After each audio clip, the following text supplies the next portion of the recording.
Selamat pagi Bapak, Ibu, saudara-saudara, dan kawan-kawan sekalian para pecinta tanaman hidroponik. Pagi ini kita semua bergembira karena sebentar lagi kita akan belajar mengenai hidroponik, terutama bagi para pemula. Pasti ingin tahu apa yang akan kita pelajari. Untuk menyatakan bahwa kita semua bergembira dan semangat mengikuti webinar hidroponik ini, kita acungkan jempol kita semuanya. Ayo, silahkan acungkan jempol kita masing-masing. Semuanya menandakan bahwa kita bersemangat semua ingin mengikuti atau ingin memulai hidroponik. Bapak Ibu sekalian, kita sudah menghadirkan seorang narasumber yang memang berkecimpung di bidang ini cukup lama, Pak Frans Budi, Wakil Ketua dari EcoGreen Mahitala, yang telah mengikuti kursus atau visit atau join ke beberapa WAG komunitas hidroponik. Juga telah memberikan sharing session atau kelas tentang hidroponik sebanyak lebih dari 15 kali, membuat sekitar 36 modul rumah tanam hidroponik, termasuk donasi modul rumah tanam dan sharing session di Palu pasca tsunami, dan salah seorang pendiri dari Yayasan Yatim Piatu di Jakarta. Kak Frans juga telah mendonasikan bibit sayur ke petani dan menebar bibit saat kegiatan outdoor. Ia juga telah memulai startup hidroponik Optima Core Farm di Cikupa, Tangerang sejak Agustus 2020 dan hasilnya memang sungguh luar biasa. Demikianlah, baru saja saya perkenalkan Kak Frans Budi. Selamat pagi Kak Frans. Halo, selamat pagi semua. Apa kabar? Baik Kak. Kak Frans. Ya, cukup jelas ya. Kak Frans, kita semua antusias nih ingin belajar hidroponik. Sebagian besar adalah pemula, termasuk saya nih. Wah, dari yang kita baca di Agro, ada 4 unsur penting dalam berhidroponik. Apa saja, Kak Frans? Ya, kita sebelum masuk ke unsur penting, sebetulnya ada hal yang penting ya. Walaupun materinya sudah dibagikan sebelumnya, yaitu hidroponik itu berasal dari kata hidros, ya, artinya air, lalu ponos itu adalah daya. Jadi hidroponik adalah menggunakan sumber daya air sebagai media tumbuhnya gitu ya. Dan kalau kita juga sempat bertanya-tanya, karena sebelumnya ada banyak rekan-rekan atau Bapak Ibu, kakak juga bertanya, kenapa sih hidroponik menjadi trending saat ini? Terutama dengan adanya kita Sustainable Development Growth ya, ada 17 goals yang dunia itu juga mengatakan bahwa salah satunya ketahanan pangan. Ini merupakan salah satu momentum yang baik. Apalagi dengan adanya pandemi, kita tahu adanya PSBB itu memutus mata rantai suplai sayur dan buah-buahan dari petani ke kota ya. Sehingga orang tetap butuh, jadi mencari bagaimana solusinya, yaitu salah satunya adalah hidroponik.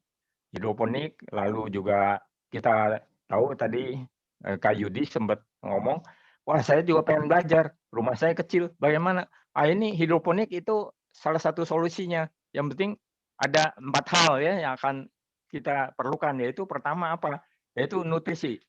Ya, seperti kita tahu orang pasti butuh air. Saya sebentar ya minum nutrisi dulu, tapi ini air biasa.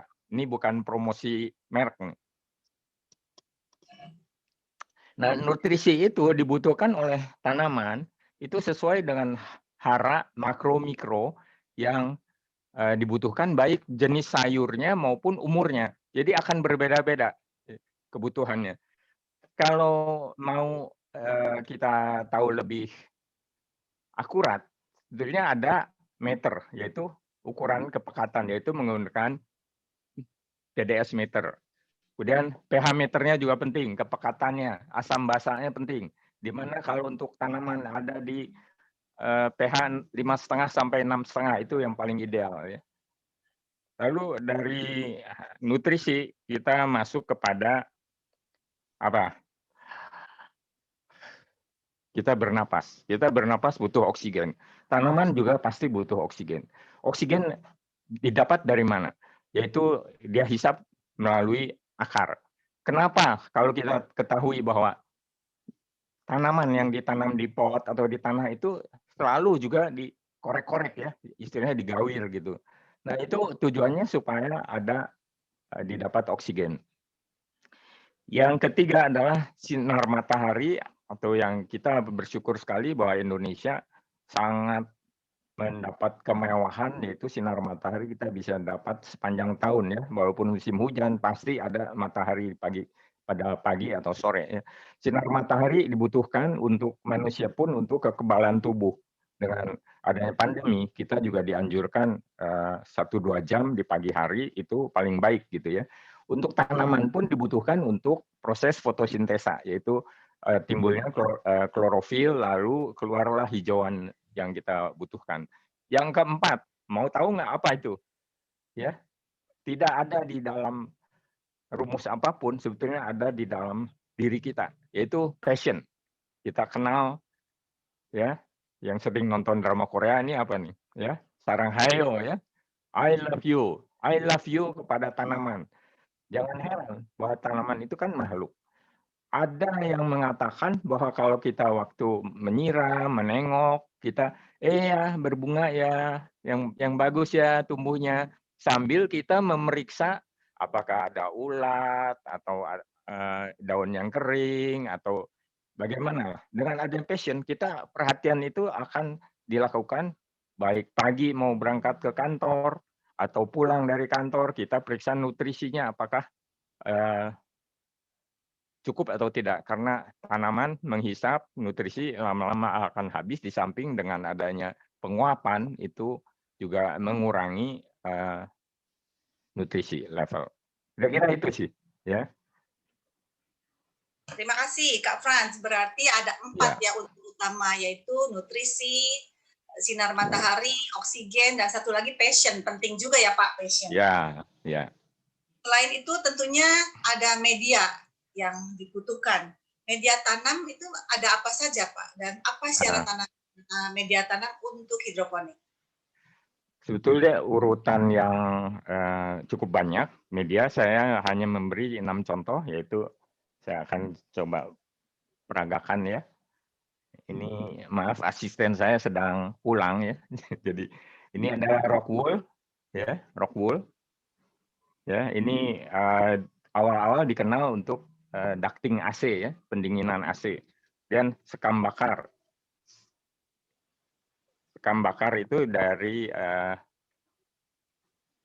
apa? Kulit padi yang dibakar ya. Tujuannya supaya jangan ada telur-telur hama dan sebagainya. Yang ketiga adalah kokopit.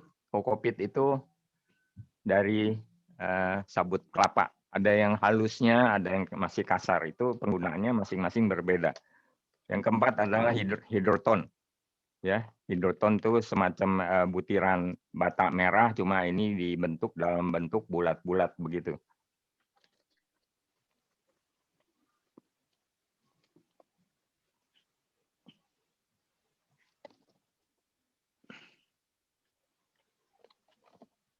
Yang kelima adalah kain flanel ya. Kalau Bapak Ibu yang punya anak atau cucu pasti mengenal ini. Banyak dipakai untuk artwork ya. Ini daya serapnya sangat bagus, kapilaritas. Kemarin juga ada beberapa pertanyaan, apakah kain sumbu pel bisa nggak? Bisa, ya bisa. Yang penting daya serapnya bagus. Ada yang bertanya, kalau kaos bisa nggak? Bisa, ya. Kaos oblong yang dibuang, dicoba aja. Yang penting daya kapilernya. Kalaupun daya kapiler kurang bagus, kita bantu dari atas dengan spoit atau suntikan, ya. Yang penting nanti rock wool-nya harus tetap lembab. Yang keenam adalah filter akuarium, ya. Ini kemarin juga ada yang tanya, ini apakah sama dengan dakron? Ya memang. Biasa juga ini dipakai untuk jok itu ya, sofa ya, sebagai salah satu pengganti busa. Nah itu mengenai media tanam yang dikenal ya. Ada banyak hal. Nanti kita juga akan coba tisu bisa nggak? Bisa ya. Nanti bagaimana prakteknya? Kita coba lanjutkan ya. Oke. Wah, makin menarik nih ya Pak. Ngomong-ngomong, susah nggak sih Pak kalau berhidroponik itu ya? Karena banyak yang ragu-ragu nih mau mencoba. Ada teknik Ya. apa saja Pak dalam hidroponik? Di dalam hidroponik ada sebetulnya ada 5 ya. week system, di mana kita nanti akan lebih detail, di mana biasanya untuk bukan hanya dilakukan oleh pemula. Ada rekan saya di Surabaya, itu punya week system sampai ada 20-30 biji. Ya. Dia udah sampai kepada tahap komersil. Ya kalau yang masih bekerja enak, tinggal jualin ke teman-teman, mau nggak? Pertamanya ya pasti ke tetangga ya, ke saudara, ya itu week system. Yang kedua adalah nutrient film teknik ya. Nanti mungkin saya akan tayang di WhatsApp group saja karena videonya durasinya lumayan. Itu yang ada di atap rumah ya, di atap rumah saya. Atap rumah saya nggak besar, 3 meter kali 5 lah kira-kira. Itu udah bisa 700 lubang tanam ya, bayangkan. 700 apa mau diisi semua kita bisa makan semua? Enggak. Itu saya udah mulai secara ekonomis menghemat, tidak usah beli sayur. Kedua, kalau mau dijual bisa dengan harga murah minimal untuk pengganti bibit ya, pengganti beli bibit dan nutrisi. Yang ketiga adalah teknik vertigasi, yaitu dengan cara di drip ya, di drip. Kalau yang sederhana vertigasi sebetulnya kalau manual itu adalah guyur, ya diguyur. Kalau tanaman polybag di pot itu guyur, ya itu guyur ponik istilahnya ya, istilah kerennya gitu. Yang keempat adalah floating, jadi dengan rakit apung, artinya ada suatu wadah yang besar, nanti kita pakai styrofoam, kita apungkan di sana, kita taruh benih-benih kita. Yang kelima adalah sistem aeroponik. Jadi prinsipnya ada satu wadah, air atau nutrisi itu disembur ya.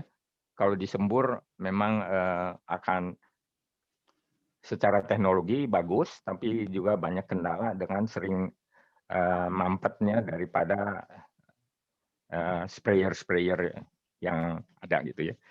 Kira-kira itu sih, Kak Emil. Ya, terima kasih Kak. Pasti tentunya sudah banyak sekali nih pertanyaan-pertanyaan tentang Halo. peralatan dan lain-lain. Tapi kita akan lanjut dulu kepada Bapak, Ibu, kawan-kawan sekalian. Bila mana ada pertanyaan, jangan lupa silahkan dituliskan di chat. Ya, mari kita lanjutkan ya Kak. Tadi kita sudah sampai sistem wake, sudah sampai peralatan dan lain-lain. Nah, bagi yang mau mencoba untuk mulai praktek menyemai, lalu persiapan bibit dan juga peralatan lainnya, apa saja Kak yang diperlukan? Ya, saya langsung peragakan saja di sini ya. Jadi tidak secara tegas-tegas melakukan sampai selesai, tapi secara teknik saja bagaimana ya. Ada 4 hal. Pertama, weak system dengan menggunakan botol bekas air mineral, walaupun wadah apapun pada prinsipnya bisa digunakan ya. Kedua adalah dengan box styrofoam, biasanya menggunakan box bekas buah-buahan. Yang ketiga adalah dengan baki berlubang. Keempat adalah dengan starter kit, artinya ada baki dengan infraboard ataupun styrofoam sebagai atasnya.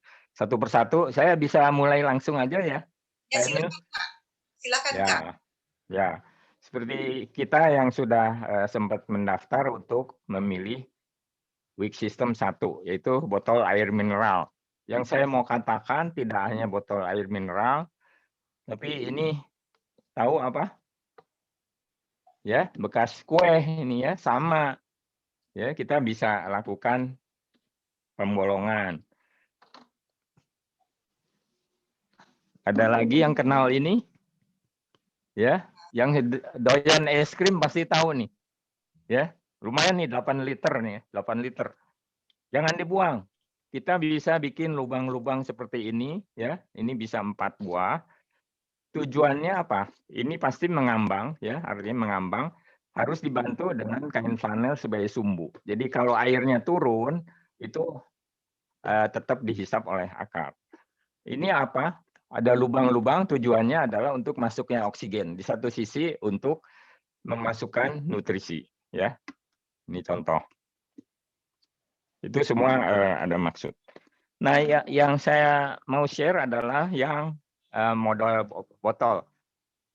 Saya perkenalkan ada 3 varian yang saya coba dan lumayan. Yang paling sederhana adalah posisi seperti ini, cuma tujuannya Bapak Ibu masih ingat ada yang punya solder ya, solder ini, solder listrik, ataupun dengan cara paku besar dibakar lalu dilubangi ya.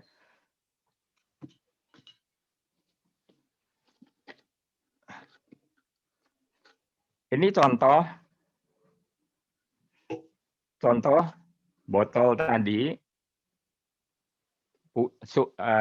tutupnya dibuang, lalu ini diperbesar ya, bagian atas diperbesar dengan dipanaskan. Ini sengaja dikasih gambaran sebagai bahwa ini tembus ya, tembus. Buat lubang-lubang di beberapa tempat, tujuannya adalah nanti untuk apa? Masuknya oksigen ya. Di satu sisi maksudnya oksigen juga itu hawa, kalau ada hawa panas dia bisa lepas. Ini sama, lubangnya dibuat sedikit besar, tujuannya untuk mengisi nutrisi ya. Kalau ada pertanyaan, kalau bening bagaimana? Ya bening ada beberapa solusi, yaitu kita cat ya, kita cat seperti ini ya, kita cat bisa hijau, bisa merah, bisa hitam. Ada lagi yang pakai selotip ya. Selotip ini paling cepat juga ya. Pakai selotip yang lebar 5 cm. Ini saya sengaja mau hitam, mau hijau, mau merah itu bisa dilakukan.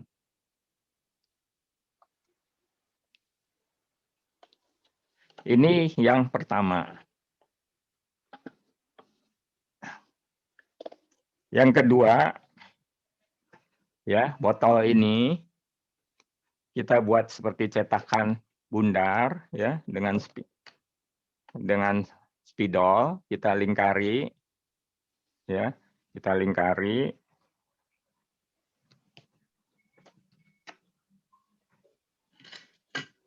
Lalu gunakan cutter, kita potong ya. Nah, kira-kira jadinya seperti ini. Ya. Ini lepas potong. Tapi lubang itu dipastikan netpot jangan kejeblos ya. Ya, netpotnya jangan jatuh. Ini yang model bening. Yang model sudah dicat ada yang hijau ya. Ini. Ya. Di kain flanel, ini yang namanya netpot. Lalu kita taruh, diletakkanlah. Ini tanamannya ya. Contoh tanaman ini pakcoy.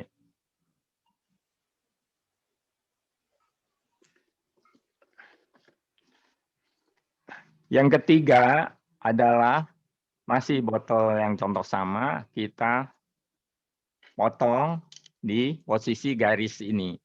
Kalau ini salah satu contoh botol air mineral, biasanya sudah ada garis-garis, kita manfaatkan.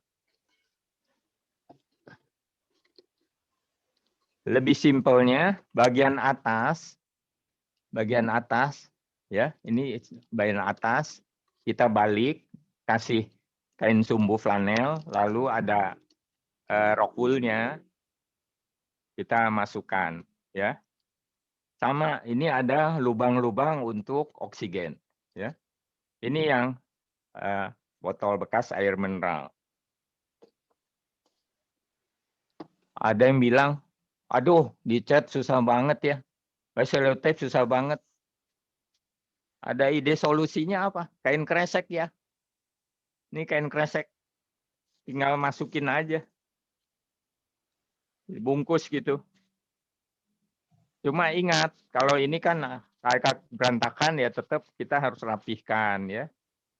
Tujuannya apa tadi kain kresek atau diwarna adalah mengurangi resiko lumut tumbuh di dalamnya. Lumut itu apakah merusak atau tidak? Tidak, tapi dia ikut minum nutrisi ya. Jadi kalau kebanyakan lumut, mungkin tanaman yang kita mau pelihara itu kekurangan. Jadi ngapain kita berbagi ya? Lebih baik kita proteksi saja ya. Itu yang pertama. Yang kedua adalah box styrofoam ya. Udah pada punya nggak? Ya. Wah, ini saya beruntung ngumpulin ini di Total Fruit, di Dep Store itu lihat gudangnya, logistik, terus tanya, Mas punya box styrofoam nggak? Ini bekas buah anggur, bekas buah banyak lah, buah jeruk dan sebagainya yang impor. Rata-rata ini yang dipakai ya. Saya mau perlihatkan bagaimana box ini dipakai ya. Kita beri lubang, ini contoh yang bakal 11 lubang ya. Biasanya saya ambil 8 cm dari samping, dari bawah 8 cm. Lalu jarak ideal minimal 14 lah ya, 14 cm. Tujuannya apa?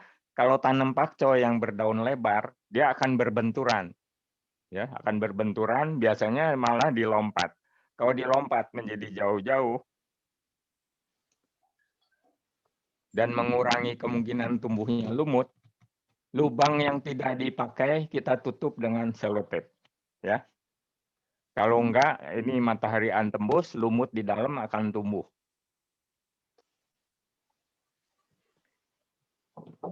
Itu bagian atas untuk cover. Lalu bagian bawahnya gimana ya? Kan ada, saya sudah sampaikan pesan, gunakan plastik sampah. Ini ukuran 60 lebar, panjang 80.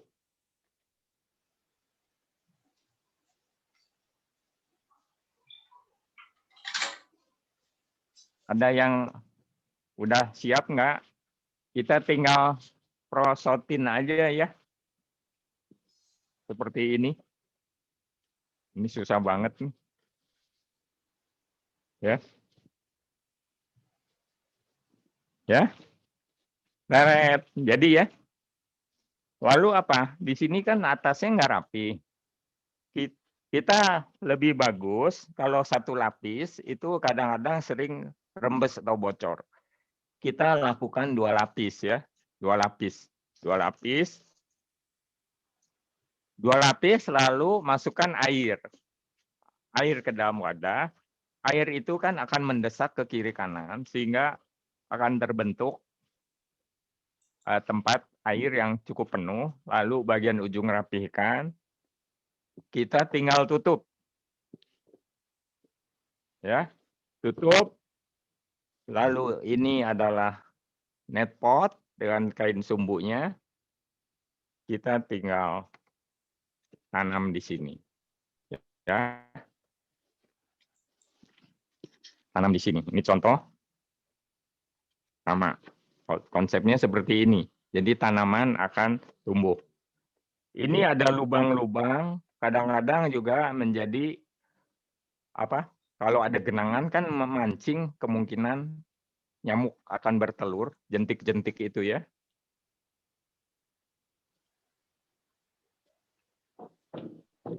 Jadi kemarin ada yang bertanya, itu salah satunya adalah abate.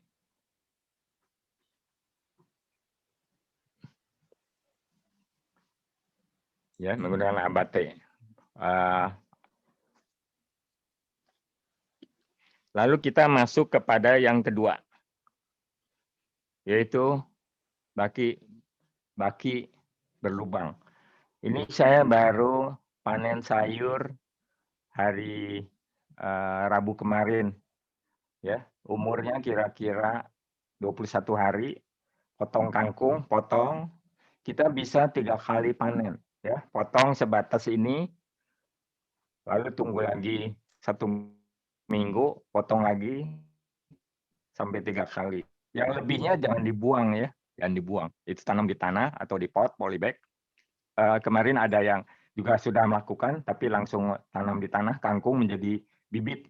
Ya, bunganya cantik, bunganya putih, dan nanti keluar bibit. Jadi contoh tadi adalah baki, baskom ya, tempat nutrisi. Ini adalah baki lubangnya. Tadi yang saya maksud adalah tisu seperti ini, ya. Ini adalah filter akuarium. Tisunya kenapa saya pasang di sini? Karena ini kan filternya tembus-tembus ya. Kalau ini saya langsung peragakan praktek, ya. Saya turunkan screen supaya bisa tampak ya.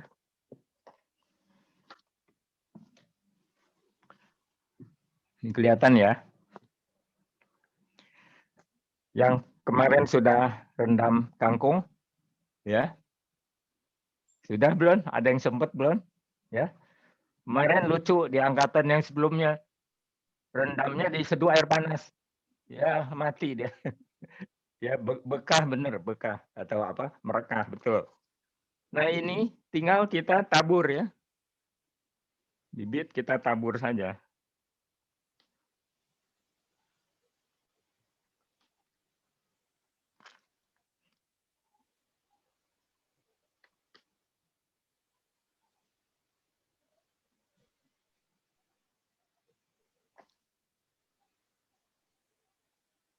Ya, seperti ini ya.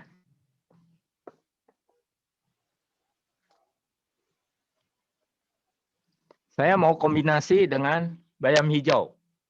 Ya, ini saya akan semai bersama-sama Anda semua, yaitu bayam hijau. Bayam hijau yuk kemarin ada yang, Kak, itu saya kadung direndam. Waduh, salah banget. Ini kan butirnya kecil sekali. Jadi kita tabur saja di sini. Kurang lebih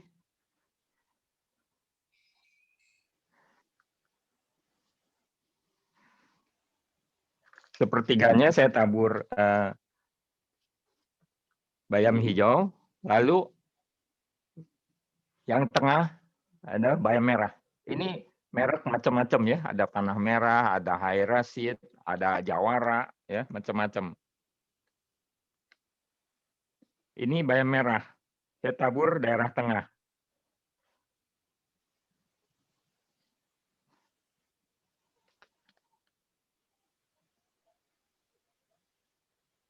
Ya. Kangkung, bayam merah, bayam hijau ya. Kita lihat 3 hari atau seminggu lagi seperti apa ya. Jangan lupa yang ikut start, ikut foto ya. Ya, lapor foto. Ini kan kalau bayam kan belum lembab. Jadi kita spray ya. Ini contoh spray. Ini bisa buat muka, jangan buat muka. Ya. Ini banyak dipakai sekarang untuk desinfektan ya. Kalau lagi keluar rumah, kita spray. Lalu simpan ini di tempat gelap. Ya, ada yang bilang gelap, mau gelap ditutup pakai plastik hitam bisa juga. Bukan aja 1 sampai 3 hari, nanti begitu kecambahnya mulai keluar, ya kita bisa lanjutkan. Kalau mau nggak repot, ini langsung diisi air, penuhi sampai batas bawah daripada baki. Jadi airnya sampai setinggi ini. Jadi dia lembab-lembab saja. Ya, kalau kelupaan spray, ya ini bisa tetap tumbuh ya.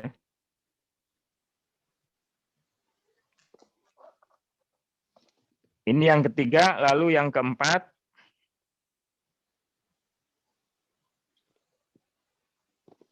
Pada punya starter kit ini ya.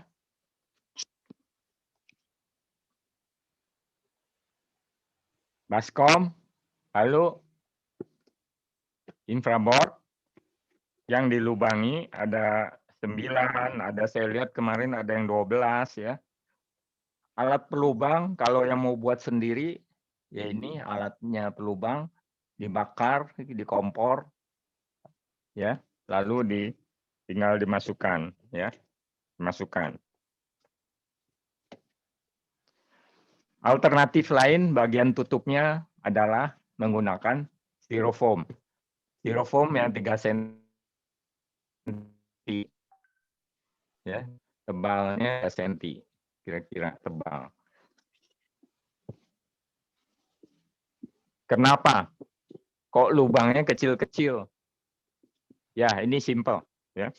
Nanti ini ala Kak Martin ya, katanya mau hemat rock wool, ini bisa juga. Jadi nanti benih kita kasih sumbu,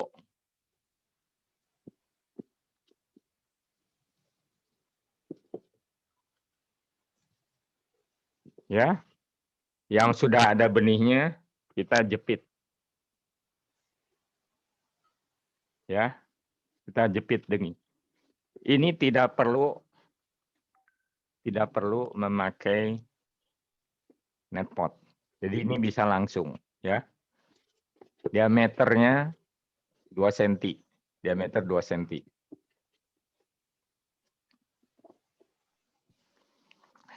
Mungkin kira-kira itu ada 4 hal, ya, 4 sistem. Silahkan kalau, maaf kalau ini terlalu cepat atau malahan terlalu lambat, ya. Saya kembalikan kepada Ibu Kakak moderator. Wah, menarik sekali nih Kak Frans. Terima kasih kita sudah mendapatkan begitu banyak ilmu-ilmunya. Itu dari 4 sistem WIC itu direkomendasikan yang untuk yang kerancang untuk kampung ya, Kak Frans. Apakah karena lebih mudah? Ya, ini praktis lebih mudah ya. Jadi tadi kalau nggak punya filter akuarium, kita malah bisa pakai tisu saja. Tapi kalau saya pernah coba, kalau tisu saja, itu ketebalannya mungkin harus ada beberapa lapis. Karena apa? Tanaman itu kan juga butuh fondasi ya, fondasi yang kuat. Dia takutnya kalau terlalu renggang, ya, dia tidak akan saling menopang. Makanya kenapa saya pakai kasih arahan 1 cm persegi luas butuh minimal 2 bibit. Ya, kalau ini aja bisa dikatakan terlalu renggang ya. Kita perlu tambahkan. Ya, tambahkan bibit. Kalau terlalu rapat juga kurang bagus. Karena apa? Namanya tanaman atau manusia kalau berdesak-desakan, yang kuat akan yang muncul ya. Itu sama tumbuhan. Bukannya dia kanibal, tapi dia akan tumbuh lebih cepat sehingga yang kecil tidak kebagian matahari. Akibatnya dia kalah tumbuh, lama-lama kejepit dan mungkin busuk. Kalau kita rajin yang busuk segera angkat, ya, angkat karena akan mengundang nanti hama, kalau lalat menjadi ulat dan sebagainya. Masalahnya akan muncul yang baru gitu. Kira-kira yang strongly recommended, saya katakan strongly recommended, ya. Kalau yang mau tadi box styrofoam, tapi repotnya ini kalau kita mau mengarah ke komersial, mungkin kurang layak ya. Kalau model jual potong itu kan biasanya maunya akar. Kalau pakai box filter akuarium dicabutnya sulit gitu. Dan kalau pakai yang model dengan lubang-lubang begini, kadang-kadang satu ikat itu udah bisa kita biasanya 3 lubang kita jadi 1 ikat, saya jual bisa 5.000 lah kira-kira gitu ya, lumayan gitu. Mungkin tuh Kak Emil. Ya, terima kasih Kak Frans. Waduh, banyak sekali yang sudah kita dapat hari ini. Sebelum kita masuk kepada sesi pertanyaan, kami akan mengundang Kak Martin yang sudah melakukan bisnis hidroponik ya, hidroponik di Palu. Sudah datang jauh dari Palu walaupun di Zoom meeting karena memang beliau sangat sibuk sekali. Kak Martin, ini Siap, adalah Kak. ya Kak Martin ini adalah seorang anggota dari Ecogreen Mahitala juga. Silakan Kak Martin. Ya, terima kasih Kak Emil. Buat salam hijau nih buat semua. Saya sih sebetulnya sharing aja ya, soalnya udah luar biasa banget tadi Kak Frans itu kasih penjelasan untuk teknikal. Jadi mungkin bisa dibantu sama slide aja langsung Kak ya.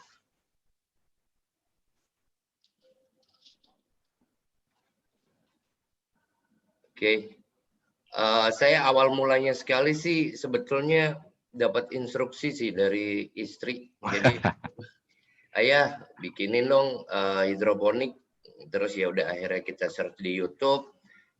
Terpilihlah yang paling sederhana yang sekarang lagi dibahas sama Kak Frans sekali. Wick system dengan infraboard itu ya. Oke, terus setelah jalan berapa bulan akhirnya tangan saya yang gatel. Terbentuklah instalasi kedua karena kebetulan ada lahan kosong di belakang rumah sekitar 6 kali 8 meter lah. Itu saya coba untuk instalasi pipa di flow teknik, jadi DFT. Slide-nya. Ini saya coba buat. Ini maksa Kak. Jadi saya coba tanam dengan segala macam tanaman, ada selada, ada pakcoy, kangkung. Tapi karena belum tahu secara teknikal, ini saya pepetin semua biar irit. Dengan ukuran 1 kali 1 meter, ini muat 50 lubang tanam. Maksa. Terus ini instalasi kedua dan terakhir saya coba lagi dengan pengetahuan yang terbatas juga. Ini instalasi ketiga saya, totalnya sekitar 200 lubang. Ini hasilnya ya lumayan lah, cakep juga. Untuk ukuran 200 lubang, saya tanam pakcoy sama kangkung. Terus ini ada kunjungan waktu pasca gempa itu, ada kunjungan dari Kak Sem Mahitala. Jadi beliau jadi relawan di Palu, dia datang berkunjung dan beliau juga yang banyak motivasi saya untuk lebih lanjut, lebih besar gitu.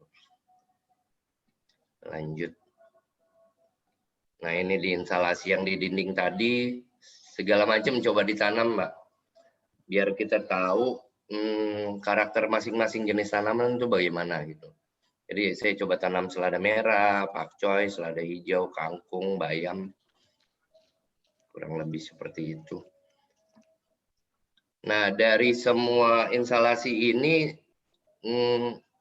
rezekinya datang terus sih. Jadi tiap bulan itu selalu habis. Kita selalu tidak bisa memenuhi permintaan. Akhirnya saya memaksakan diri untuk bikin instalasi keempat. Ini merasa jago. Ini pakcoy saya. Merasa jago dengan hasil yang yang bagus, terus selalu laku. Terus akhirnya saya bikin instalasi keempat yang modelnya A. Nah, ini instalasi saya yang keempat. Jadi total lubang saya ada sekitar 600 lubang. Tapi ternyata hidroponik itu sangat luas. Kita nanam bagus dengan wick system. Naik dengan instalasi 100 lubang bagus, hasilnya bagus. Tapi begitu kita naik udah mulai produksi, saya kena masalah di sini dan saya stuck di sini. Saya tidak tahu penyebabnya apa dan segala macam. Tapi ya udah saya paksa coba tanam terus sambil coba observasi. Tapi untuk sementara ini pendapatan jadi stop karena hasilnya itu tidak layak lah untuk dijual. Di situ ada paranet di atas sebagai naungan yang saya baru tahu belakangan bahwa itu salah total. Kalau untuk sayur daun terus kita pasang naungan paranet dengan itu kalau nggak salah 60% itu salah total. Akhirnya saya malah berjualan. Ini akhirnya semua saya rubah. Di lahan belakang rumah yang 6 kali 8 ini saya rubah dengan sistem meja, tapi tetap dengan sistem DFT. Dan di sini pun saya belum dapat yang optimal, karena saya rubah sekaligus saya tambah jumlah lubang, sementara pengetahuannya ternyata belum nambah. Gitu. Akhirnya malah gatel saya jualan, Mbak. Next. Saya menjual jasa membuat dan memasangkan instalasi untuk pesanan orang. Setelah itu saya lanjut dengan jualan. Ini instalasi saya pasangkan orang. Biasanya sih 1 bulan sekitar 2-3 orderan lah seperti itu. Lumayan, untungnya gede. Satu instalasi itu untungnya bisa hampir 1 juta untuk kelas di Palu. Next. Nah, setelah saya bikin semua instalasi buat teman-teman, ternyata permintaan alat yang meningkat. Akhirnya saya malah jadi pedagang pemain grosir alat hidroponik sampai sekarang. Nah, ini terlebih waktu awal corona kemarin, bulan Maret itu permintaan omset sampai naik hampir 10 kali lipat sih untuk omsetnya. Nah, terakhir 5 bulan lalu saya putuskan untuk bikin kebun ketiga ini, dan di sini saya sudah dapat ritmenya, pola tanam, semua problemnya udah dapat solusi. Saat ini saya bisa panen sekitar 12-15 kilo per hari untuk selada. Gitu. Kurang lebih sih itu aja Kak Emil yang bisa saya share, mungkin lebih ke tanya jawab lebih enak lah kalau untuk sharing. Terima kasih Kak Martin. Sungguh luar biasa, betul-betul menginspirasi kita di sini nih, membuat kita lebih semangat lagi. Dari yang mula-mula hanya coba-coba, pemula, setelah berhasil dengan sistem week, lalu mencoba lagi yang lebih luas lagi seperti Kak Martin dan Kak Franz ya. Apalagi kalau sudah menghasilkan uang, wow, pasti semua tergiur nih ya. Baiklah, seperti Kak Martin bilang tadi, lebih enak kalau ada tanya jawab aja langsung ya. Kami sudah mengumpulkan beberapa pertanyaan, silakan yang masih mau bertanya, silakan menuliskan di chat. Kalau masih ada waktu akan dijawab. Kalau tidak ada waktu, jangan khawatir, kita dapat mendiskusikannya di grup di WAG Hidroponik Mahitala ya. Pertanyaan pertama dari Kak Impu. Mana Kak Impu masih hadir? Halo Kak Impu. Ya, pertanyaannya akan saya bacakan sebagai berikut. Kalau floating system dengan aquaponik sama tidak ya? Silahkan Kak Franz atau Kak Martin yang menjawab. Saya ulangi pertanyaannya. Kalau floating system dengan aquaponik sama tidak ya? Secara saya jawab ya, Kak Martin. Halo, kedengeran? Kedengaran, silakan. Soalnya tadi di mute ya, sorry. Jadi floating system pada prinsipnya sebetulnya mirip yang saya katakan tadi. Kelihatan ya. Ini kan konsepnya sama, baki ya. Tapi kalau floating system biasanya besar ya. Saya di atap ada bikin satu ukuran triplex, yaitu 120 kali 240 ya. Di yang startup farm saya bikin yang 1,8 dikali 4,5 meter. Isinya 360 lubang. Saya punya 5 unit itu. Jadi besok saya mau panen itu ya. Dan itu sudah saya posting, PO, order, itu income-nya kurang lebih bisa sampai 3 ya. Kira-kira 3 walaupun belum nutup modal, tapi minimal sudah bisa menutup gaji dari karyawan. Nah, saya mau peragakan ini adalah seperti ini. Jadi ini adalah floating system, ini wadah besarnya, ini adalah styrofoamnya. Cuma ukurannya lebih kecil, jadi dia prinsipnya mengambang ya, mengambang. Nah, di atas saya juga udah coba lagi piara lele. Wah, baru 3 hari kira-kira 5-7 cm, sekarang udah ada yang 10 cm. Jadi sebetulnya tekniknya kalau aquaponik memang dikenal adalah budidaya ikan dengan sistem sayurnya, di mana kita menggunakan nutrisi dari hasil kotoran ikan, ya, lalu diputar menjadi hara untuk sayurnya gitu. Ya, tapi ikannya jangan kira bisa dapat dari sayurnya, makanin akar habis nanti kita tetap harus kasih pakan ya. Nanti pakannya kan belakangan mungkin akan ada satu teknik lagi ya. Mungkin pakannya apa nanti? Ini di belakang nih saya ada nih. Boleh ya kasih lihat ya sedikit ya. Jangan geli ibu-ibu. Ini apa nih? Kelihatan nggak? Sorry. Kelihatan nggak ya? Saya videonya mati ya. Kelihatan ya? Ini adalah maggot nih. Maggot. Nih, maggot ya. Ini apa nih? Tahu? Tulang ayam nih. Tadi habis makan opor.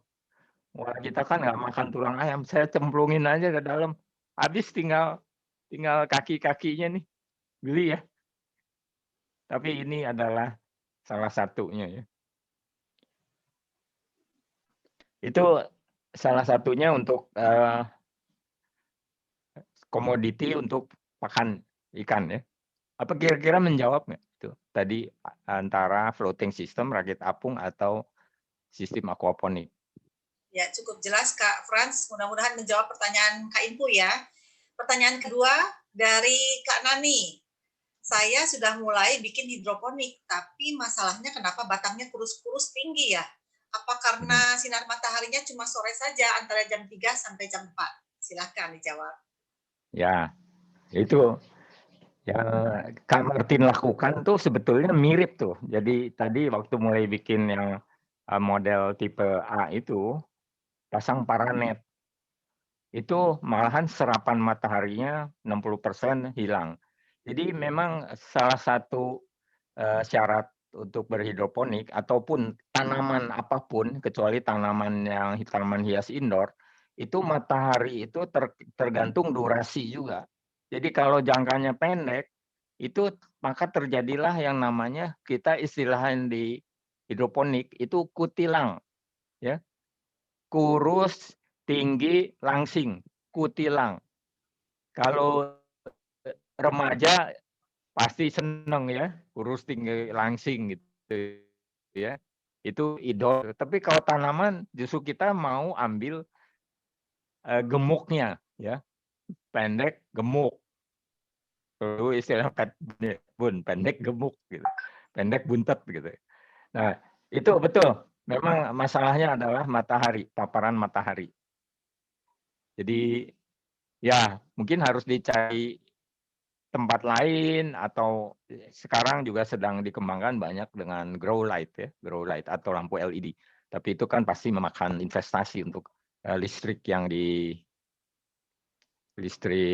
untuk sumber cahayanya itu. Ya, kira-kira itu mungkin. Ya, terima kasih Kak. Ini ada pertanyaan mungkin Kak Martin bisa bantu jawab ya dari Kak Nur Hayati. Apakah bibit untuk hidroponik itu khusus atau sama dengan bibit biasa? Silakan Kak Martin. Kalau untuk bibit sih sama semua Kak. Jadi kita tetap dapatnya itu di toko tani, tinggal sebut aja bibit apa yang dibutuhkan. Hidroponik atau tanah ini kan cuma media tanam. Jadi kalau benih itu sama semua. Itu aja Kak. Apakah ada bibit-bibit khusus yang baik untuk hidroponik misalnya, yang mudah tumbuh? Kalau untuk benih, prinsipnya saat kita membeli benih itu perhatikan tanggal kadaluarsa yang ada di kemasan. Memang biasanya coba hindari beli benih yang repack karena kita nggak tahu persis ini sudah dibuka kapan. Terus nanti ada beberapa teknik sih kalau untuk benih-benih yang sudah terlalu lama itu penyimpanannya seperti apa, mungkin nanti Kak Frans di session berikutnya mungkin bisa lebih ke sana ya. Tapi kurang lebih pemilihan benih cuma itu aja sih. Ya, betul. Betul. Tadi message-nya kalau repack tuh ada resiko ya. Kadang-kadang yaitu masa daluarsanya tidak menjamin ya. Saya juga waktu awal-awal mulai bertanam itu sejak 2016, tiap kemana aja saya beli ya, pas ada kesempatan ke luar gitu, beli benih. Sampai sekarang tadi malam saya korek-korek, Pak Martin, itu ada yang 2017 tuh. Jadi belum sempat. Tapi saya tetap penasaran, pengen coba ditabur aja gitu ya. Tapi katanya kuncinya kalaupun sudah dibuka ya, ada baiknya masukin di kulkas ya, di tempat buah di bawah ya. Itu katanya akan lebih awet. Jadi bisa aja sudah daluarsa, tapi kalau disimpan di kulkas itu ada potensi akan tetap bisa tumbuh itu. Ya, terima Ya, kasih. kira-kira semoga menjawab tadi. Berarti bibitnya sama saja untuk di hidroponik maupun media tanam lain. Lalu jangan lupa jangan membeli jangan yang repack kalau bisa ya, yang merah terkenal atau dikenal baik. Ini ada pertanyaan selanjutnya dari Kak Hani ya. Kak, kalau pakai baki berlubang, kalau sudah panen itu lapisan akuariumnya bisa dibuang atau bisa dicuci, dipakai ulang? Silakan. Oh, kalau pakai filter akuarium, yang saya peragakan ini, ya, yang saya peragakan ini habis selesai saya cuci, buang, walaupun tidak terlalu bersih, tapi minimal dicuci, lumut-lumutnya bersih. Ini saya pakai lagi filter akuarium, saya pakai lagi, ya. Tentunya bekas akar pelan-pelan diangkatin ya. Ini bisa dipakai lagi. Tisu pasti hancur. Kalau rock wool juga umumnya rusak, jadi nggak bisa. Kalau ini salah satu alternatif adalah pakai rock wool tipis ya. Kemarin saya lihat Ibu Rine ya memperagakan yang motong rock wool tipis-tipis, tujuannya untuk model ini. Kain flanel bisa dipakai ya, kain flanel. Maksudnya sumbu. Itu kalau biasanya sudah ada akar-akarnya, ini termasuk ya kain flanel yang sudah bekas ya. Cucinya belum rapih banget gitu. Tapi sudah saya cuci, saya jemur, saya yakin bahwa tidak akan ada bakteri-bakteri atau kutu di sini ya. Jadi saya pakai lagi. Ya, kalau ini yang baru. Oke. Pertanyaan selanjutnya Kak, ini dari Ibu Rini Tanumulya. Ya, kapan kangkung masuk ke rumah tanam pada nomor 4? Silakan. Kangkung masuk ke rumah tanam. Ya. Lazimnya adalah di hari ke-7. Jadi nanti melalui WhatsApp grup juga saya akan coba pandu di hari ke-7 ya. Di hari ke-7. Jadi pada hari nanti betul. Jadi bersabar di titik semai pada hari ke-7. Biasanya indikasi sudah layak masuk ke rumah tanam, baik masuk ke botol, masuk ke styrofoam, masuk ke tadi yang model infraboard, itu adalah hari ke-7. Nah, selama masa semai itu, jangan heran, di hari ke-3 umumnya akan keluar 2 ya, daun kembar. Kita bilang daun 2. Nanti esok harinya sudah keluar bakal daun 3. Kalau daun ketiga biasanya disebutnya yang tadi daun lembaga, ini daun sejati.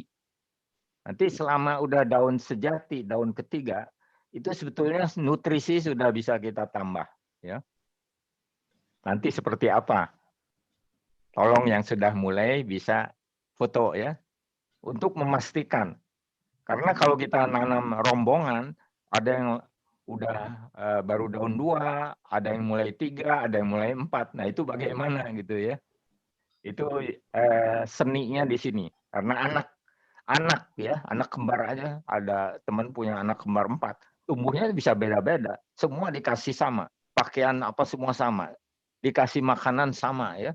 Tapi ada yang gemuk, ada yang kurus, ada yang tinggi, ada yang melebar ya. Thank you pertanyaannya. Ya, ini masih ada pertanyaan, ternyata pertanyaan cukup banyak. Silakan bagi yang masih mau bertanya untuk menuliskan di chat ya, jangan lupa selama waktunya masih ada. Pertanyaan ini dari Karyana Harpati. kalau pada saringan yang berlubang-lubang tapi tanpa filter dan tisu, atau langsung benih seperti kangkung disebar saja, apakah bisa?